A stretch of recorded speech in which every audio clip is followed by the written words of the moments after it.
Hi everyone, welcome back to another video on my channel. In this video I'm going to be doing an infill on my own nails. This doesn't include a design or anything at the end.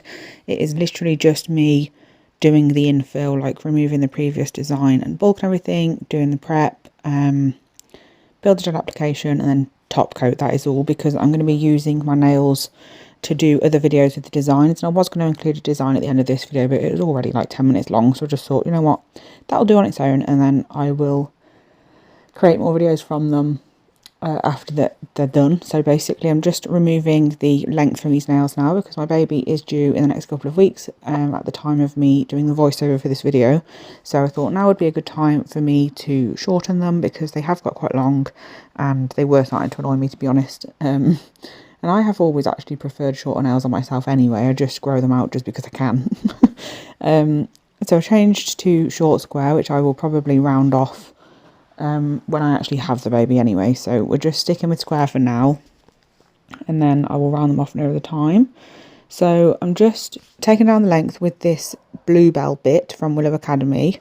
It is perfect for taking down length because it's, I don't know, it's just really smooth to use. I was fighting with this bit of nail under this nail for so long. Very frustrating. I'm sad to take these nails off, to be honest, because I absolutely loved the glitter fade effect and the different colours in every nail, and everyone commented on them. I had so many compliments on these nails, so it was a bit of a bittersweet moment to get rid of them. It was exciting to take them down because I knew that meant that, well, I knew what was coming basically, but also a bit sad because they're really nice. Anyway, yeah, just taking the lengths down, and then once I've done that, I'm going to use the same bit to remove the previous design and the bulk from these nails, because I've took so much length down. The tips are now way too thick, and because they've grown out so long as well. I'm pretty sure I had these on for about 5 weeks or something. So because there's so much growth, they are in desperate need of a rebalance now, because they're very top heavy. So we need to reposition the apex on these nails and make sure the structure is now correct for the new length of the nails. So I'm just using the same bit, removing it all, getting rid of the bulk, and then once I've done that we can go into prep. So I'm going to let you watch this step, and then I will talk you through what I do next and what bit I'm using and so on.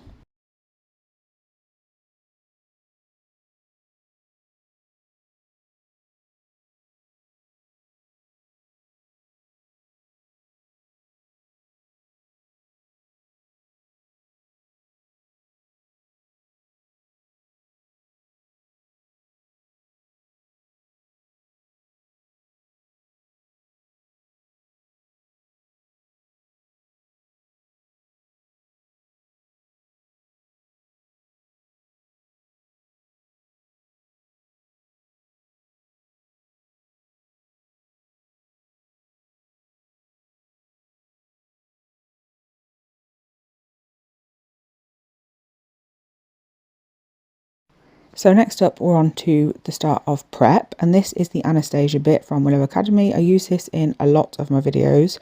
I do alternate between this and another bit, but I don't actually know the name or where the other bit is from because I only just started using it, so I can't give any information about that. So I do try to include the Anastasia in my videos because I can actually point you in the right direction of where to get it from if you need one. But this is the Anastasia bit. It is absolutely perfect for pushing back cuticles and removing any dead skin from around that area from the nail plate.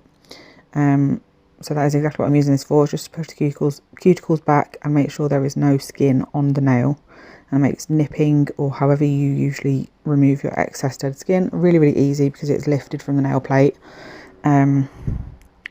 So that was me just going from right to left, and now I'm going from left to right. So I've switched the direction on my e-file to be able to push the skin away from the nail both directions.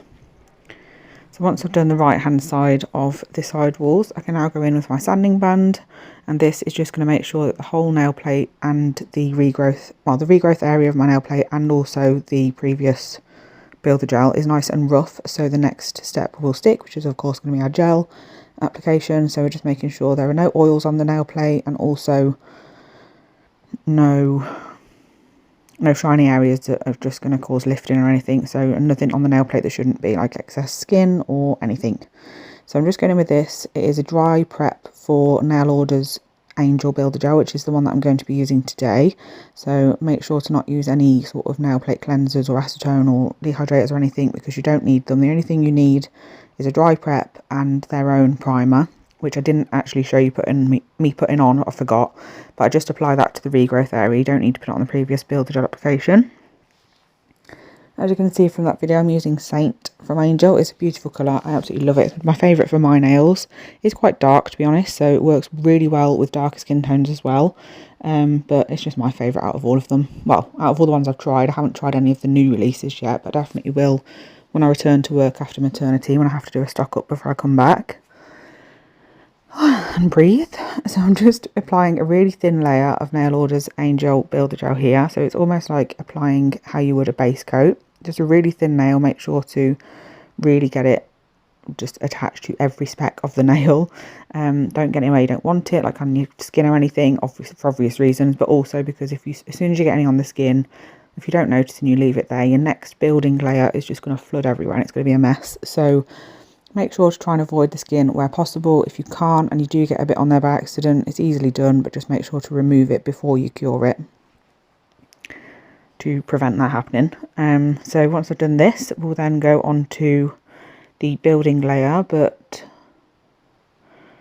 I think I did three nails with the building layer, not all of them like I did with the base.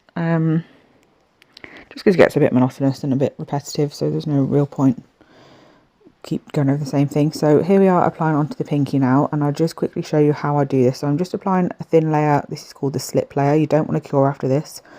This basically means anywhere you put gel, your gel will go. So put it where you want it, and then this layer that we're putting on now will just flow into place, especially this Builder Gel. It's so easy to use. So there was me wiping off both sides of my brush into my bottle lid. Into the neck of my bottle, and I do that on purpose because sometimes my brush can feel like it's got enough product on it, but if half of it is on one side and half is on the other, it's difficult to get that nice bead at the cuticle to be able to drag down. As you can see here, the application doing it this way is just so easy. All I have to do is get my liner brush to pop a little bit down the side walls to make sure that they're completely neat, maybe around the cuticle area, and then other than that, it's pretty much does it for you if you apply it well. So I like to just wipe off both sides, make sure that the majority of the gel is on the very neck of my bottle, and then I can pick all of that gel up on just one side of my brush, and then I've got more control over it. So I've got a little bit of gel here on my skin, and like I said, just remove it straight away and then just carry on. As long as you get rid of it ASAP, it's not going to be an issue, but do try to avoid it, of course. So I do this one, I think I did the middle one, and then we finished this step and moved on to the next.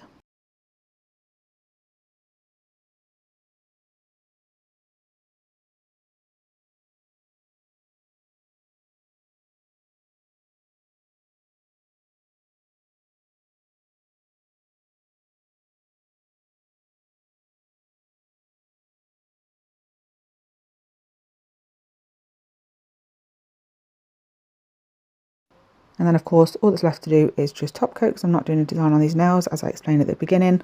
I did forget to do a finishing clip because I didn't actually decide that I wasn't doing a design on these nails in this video until after I'd finished filming it and everything, and then forgot about it. So I did just have to do a quick clip of the finishing product just sat on my sofa during this voiceover. But I did show you what they look like in the end, and of course they're all just very plain but still look beautiful. This colour looks so different in person than it does on camera. It's really frustrating. It's much more of a darker nude with a slight tinge of pink. It's beautiful, but you'll just have to take my word for it because it looks so different. But anyway, thank you so much for watching, and I'll be back very soon with another video. Bye.